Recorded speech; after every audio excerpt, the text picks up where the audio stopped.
What's going on, YouTube? It's Texans Take over here, and I know this is a lot later than the Texans game ended on Thursday night. It is currently Saturday, while I'm recording this, but I've had a lot of things come up with college. Just been very busy, so haven't been able to record. But the Texans did play the Raiders 2 nights ago, lost 22-20. But there are some very good signs from the starting offensive unit, as well as that starting defensive unit, especially Wade Woodaz, who I'm going to talk about in today's video. But there are some things I want to touch on regarding that game that I thought were the positives to take away because we were up 17-3, and then we basically just decided to rest our guys after that point, and then that's when the Raiders started to mount that comeback, ultimately to win the game on a touchdown late in the game from Aiden O'Connell to I can't remember who, but to take the lead. But yeah, there's some talking points. The starting offense was out there. CJ Stroud was out there. Nico Collins was not. Trying to make sure the wide receiver room stays healthy. But yeah, CJ Stroud took care of the ball. He only played one drive, but he went 4 for 6 for 27 yards, and he led a touchdown drive. He looked calm in the pocket. He wasn't scared to throw the ball into the dirt when he needed to. His two incompletions, one to Xavier Hutchinson, it was a back shoulder fade in there, kind of just mistimed. And then the other one, he just decided to throw it in the dirt, and I think it was technically intended for Kate Stover. It was a boot action. No one was open, and Stroud just said, I'm not taking any risk. He decided to throw it in the dirt. So looked like he was calm in the pocket. It looked like he was composed when he was running outside of the pocket. He had a really nice throw to Foster Moreau where he was running out, baited the linebacker to, the idea of a potential scramble, and then Foster Moreau was able to kind of just sneak behind him, and CJ Stroud put it on the money for Foster Moreau. So I thought Stroud looked very good. Not the biggest sample size, 4 for 6. We were handing the ball off a decent amount on that drive too. It was a 10-play drive for 69 yards, I believe. Was the total yardage of that drive, but CJ Stroud led that touchdown drive. Took command of the offense very well. It seemed like him and Evan Brown were in constant communication of who the mic is. You could hear it on the television broadcast of them identifying who the mic was. So I thought that was very good. The communication from the offensive line, as well as CJ, was on point throughout the course of that drive. So I thought very good thing to be in unison with one another. So pleasing signs there with CJ. And I thought that offensive line unit, speaking of them, I thought that first unit looked very, very good.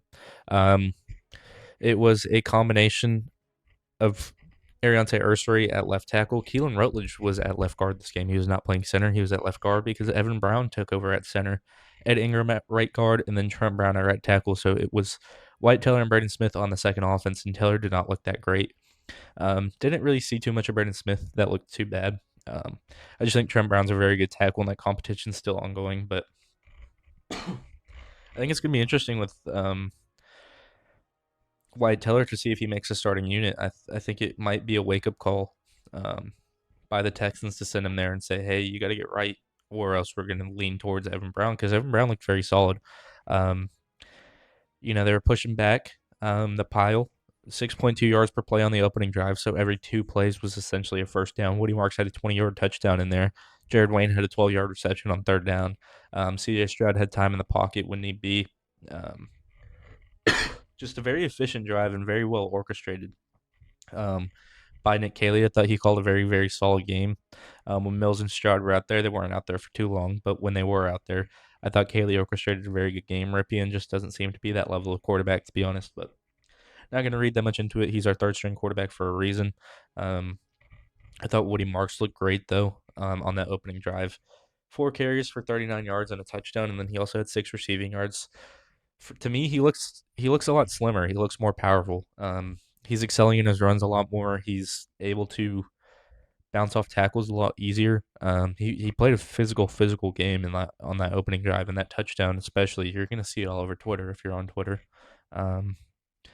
You'd see in the Woody Marks touchdown, or if you're watching the game, of course, but just bounces off 2 or 3 tackles and just carried them into the end zone. And it was kind of an awakening thing. It was kind of like, oh, where was this Woody Marks last year? Which is a very good problem to have.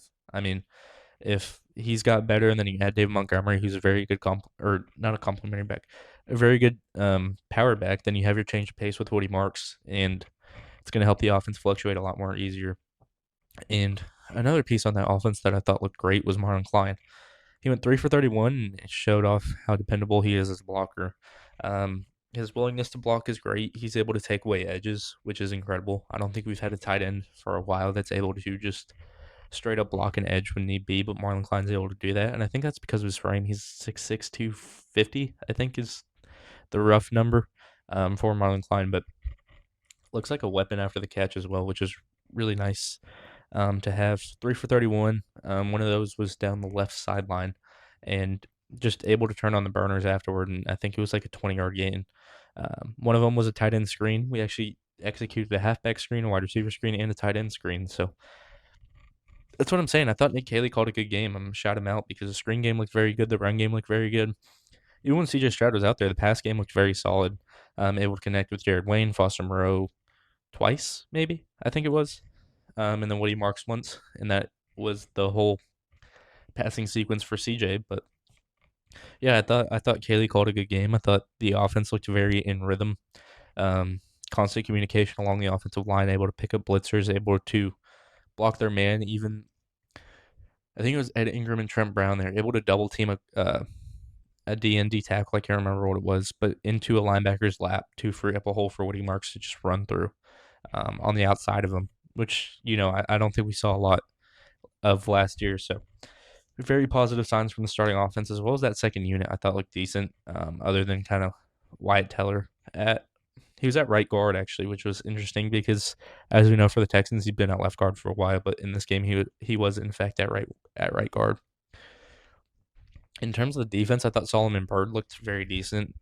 He's very good at just pushing back the pile in the run game. He had a very good play on, I think it was Mike Washington who was in the backfield, just beats the left tackle, pushes him back with the bull rush, and Mendoza barely gets the handoff, and Solomon Byrd is just in the backfield to corral Mike Washington Jr. It's a loss of 4, and I think that's the same drive that Fernando Mendoza actually threw a pick 6. Threw it to Mr. Wade, open a can of Woodaz. It was like an 80-yard return. He turned on the burners afterward. You can tell how good of an athlete he is at the linebacker position based off that pick 6. Just caught the ball and then just excelled and went, which is always a nice thing to see from your linebackers. But in terms of Woodaz, he looked instinctive. He was flowing to the football really well. I thought you could see the difference between the level of Woodaz and Jake Hummel in that game, to be honest. I think Jake Hummel's a fine player, don't get me wrong, but you could see it with Woodaz, how instinctive he is, how good of an athlete he is. He was just flying to that football, and I think that's what D'Amico wants. So positive signs there for the rookie on defense. No Kamari Ramsey in this game, who had the interception against was it the Chargers? Yeah, Chargers in week 1. But some positive signs on defense. I don't think they, really stood out, but they were just doing their jobs. Everyone was kind of locked in. I thought Jalen Smith played well. There's no Colin Wright in that game, but Brandon Codrington I thought showed out at some points too. So positive signs there for the Texans. I thought the game didn't go as bad as the comeback was, because we were up 17-3 when we actually had our talent out there on the field. So it does show. Come week 1, I think we will be ready. It looked like we were kind of in midseason form. Those first couple of drives with CJ and Mills out there, which is always a positive sign. So, yeah, those are my takeaways from Texans 20, Raiders 22. Scoreboard doesn't reflect the actual performance when you actually look at the box score and see when players were in at specific times. Take it as a 17-3 game in the first quarter. And that's what it will be remembered as, in my opinion. But yeah, let me know what y'all thought about the game down in the comment section below. Who are your standouts? And who are guys that you're pleased with? Were you pleased with CJ Stroud's performance? Or did you want to see more? Maybe another drive? Let me know down in the comment section below. If you did enjoy this video, please be sure to like, subscribe. And as always, it's Texans Takeover, and I'm out. Peace.